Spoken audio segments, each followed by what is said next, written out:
Hola, ¿qué tal amigos? Bien, ahora vamos a comenzar con la clase 3, donde veremos algunos conceptos ya más interesantes sobre la programación en Arduino, así como algunos sensores muy utilizados.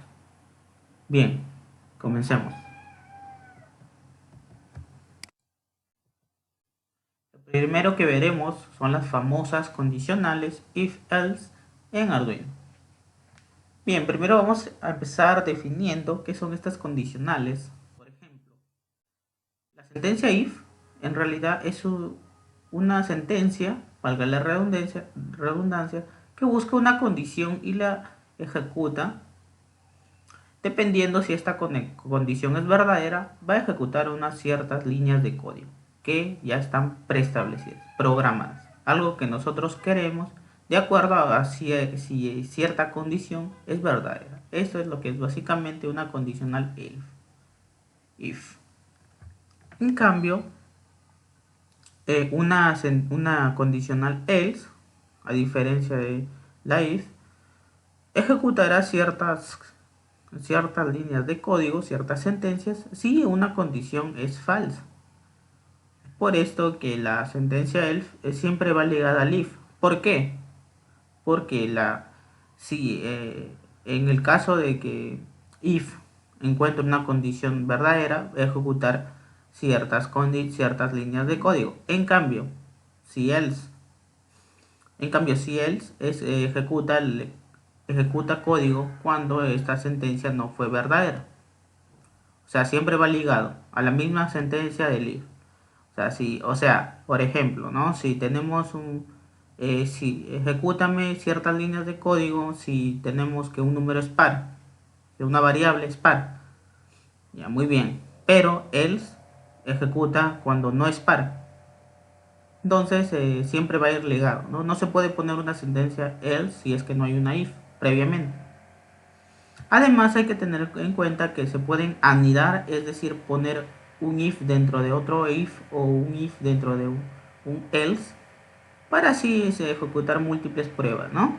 Como se puede ver en la parte izquierda, los ejemplos, el if sí puede ir solo, sin un else, como se puede ver en la parte superior izquierda. Puede haber un if, cierta condición, y unas líneas de código que se van a ejecutar si es que esta condición es verdadera. Pues en el ejemplo, si es que una variable var es par, entonces me va a ejecutar algo, ¿no? En cambio, el else siempre va a ir ligado así con un if, como es esto.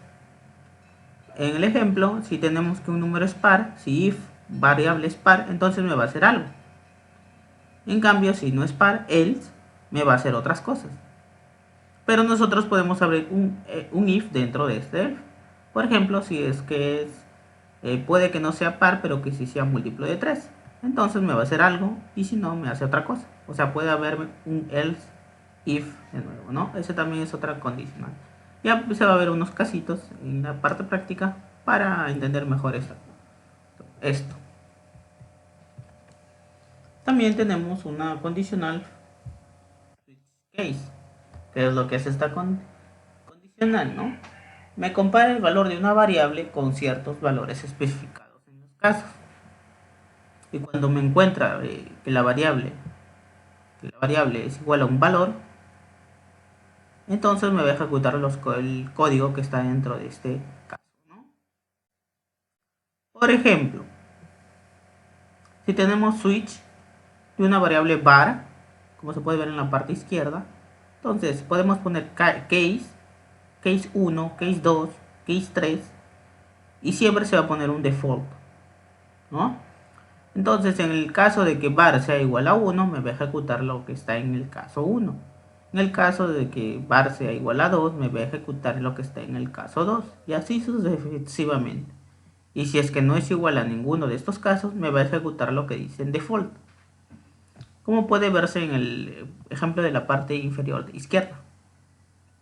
Switch var, si caso 1, entonces hace lo que hace esto cuando la variable es igual a 1 y así sucesivamente. El caso de que no, entonces ejecuta lo que está en default, pero tampoco no es necesario. Como dicen, no es necesario, es opcional, pero siempre es bueno ponerlo, aunque no es necesario.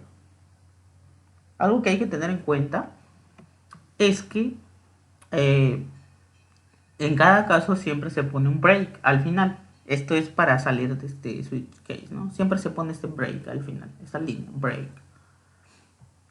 Y otra cosa que hay que tener en cuenta es que todo este código va entre llaves, ¿no?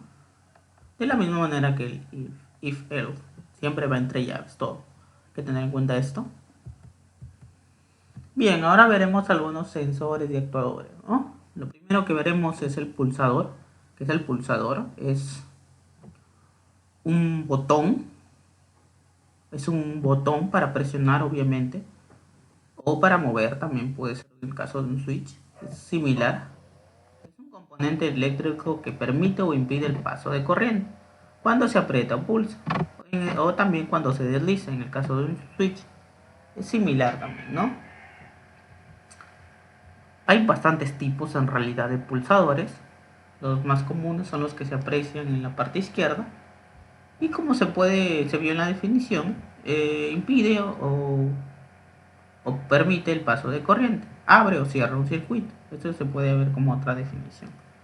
Sirve para accionar abriendo o cerrando un circuito, ¿no?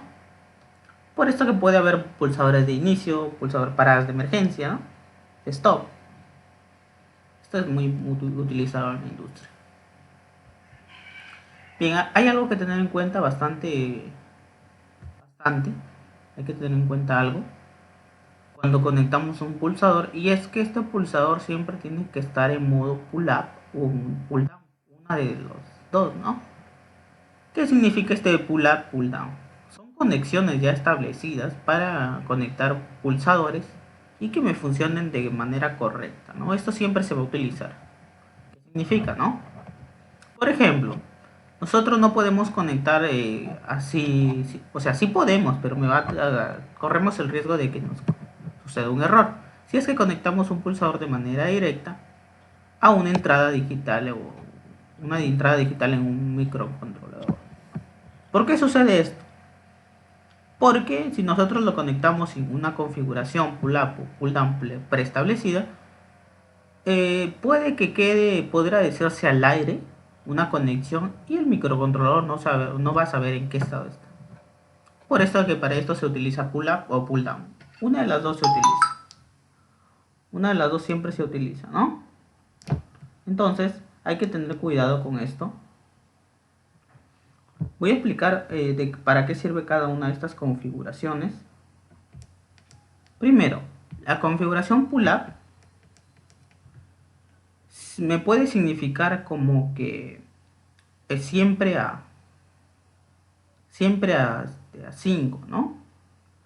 ¿Por qué? Porque esta configuración me va a servir para conectar un pulsador, pero este pulsador, cuando yo lo presione, me va a botar 0 voltios. O sea, por defecto va a estar en 5 voltios, pero cuando yo lo presione, me va a botar 0 voltios, ¿no? O sea, por defecto va a estar en 1, lo que significa siempre en 1. Pero cuando yo lo presiono me va a entrar un 0, ¿no?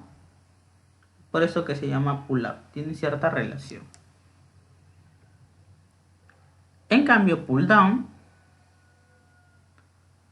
siempre va a estar conectado a 0, pero cuando yo lo presione me va a conectar a 5, ¿no? Esta es una clara diferencia de entre pull up y pull down. ¿Por qué? Porque como ya había mencionado, pull up puede significar siempre a 5 cuando yo presione a 0, pull down siempre a 0 cuando yo presione 5, ¿no? Y como podemos ver en la imagen, la conexión es similar, lo único que cambia es la resistencia. En el caso de pull up, la resistencia va arriba y el pulsador abajo. En el caso de pull down, la resistencia va abajo y el pulsador va arriba. Pero la señal siempre sale de en medio, ¿no? Hay que tener esto en cuenta. Bien, otro detalle es el valor de esta resistencia. ¿Por qué? Porque es muy importante. Dependiendo si nosotros ponemos una resistencia muy baja, entonces simplemente no me va a funcionar correctamente. De la misma manera, si nosotros ponemos una resistencia de un valor muy alto, no me va a detectar este cambio, ¿no? Porque la caída de tensión va a ser mucho. Por esto que un valor promedio es entre 2K y 10K, ¿no? Que se puede utilizar.